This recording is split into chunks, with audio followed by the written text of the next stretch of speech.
భారత్ సత్తాను తెలిసి కూడా కవ్వింపు చర్యలను మాత్రం మూర్ఖత్వపు పాక్ వెనక్కి తగ్గడం లేదు. తన గొయ్యి తానే తవ్వుకుంటోంది. అంతెందుకు, సింధు జలాల ఒప్పందాన్ని నిలిపివేయడం అంటే మాతో యుద్ధానికి కాలు దువ్వినట్టే.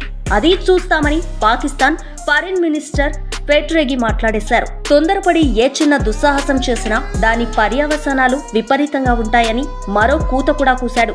బిడ్డ కాచుకో, ఇక మీదట నీకు నిద్రలేని రాత్రులే అని బీహార్ గడ్డ మీద నుంచి పాకిస్తాన్ కు బహిరంగ హెచ్చరికే జారీ చేశారు మన ప్రధానమంత్రి నరేంద్ర మోడీ.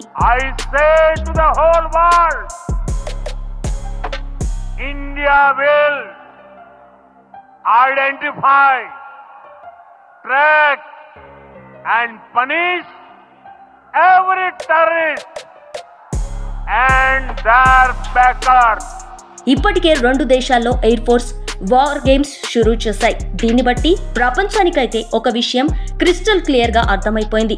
2 దేశాల మధ్య సరిహద్దులు రగులుతున్నట్టు, యుద్ధ మేఘాలు కమ్ముకున్నట్టు ఓ క్లారిటీ అయితే వచ్చేసింది. దారి కాచి దొంగ దెబ్బ తీయడంలో వాళ్లే ఫస్ట్. ఆ విధంగా ప్రతిసారి సూపర్ సక్సెస్ కొట్టి రాక్షస నవ్వు నవ్వుకుంటుంది పాకిస్తాన్. కానీ మనతో నేరుగా తలపడిన ప్రతిసారి అడ్డంగా ఓడిపోయి బొక్కాబోర్ల పడ్డ దిక్కుమాలిన ట్రాక్ రికార్డ్ కూడా పాకిస్తాన్దే. అన్నిసార్లు తోకముడిచి పారిపోయినా నిస్సిగ్గుగా మళ్లీ ఎదురుగా వచ్చి నిలబడుతోంది. తోక జాడించిన ప్రతిసారి పాకిస్తాన్ కి మన చేతుల్లో పచ్చడి అయింది. అణ్వస్త్రాల నుంచి అంగబలం దాకా మనమే బాహుబలి కనుక వార్ 1 సైడ్ అయింది. ఇది భారత్ ట్రాక్ రికార్డ్.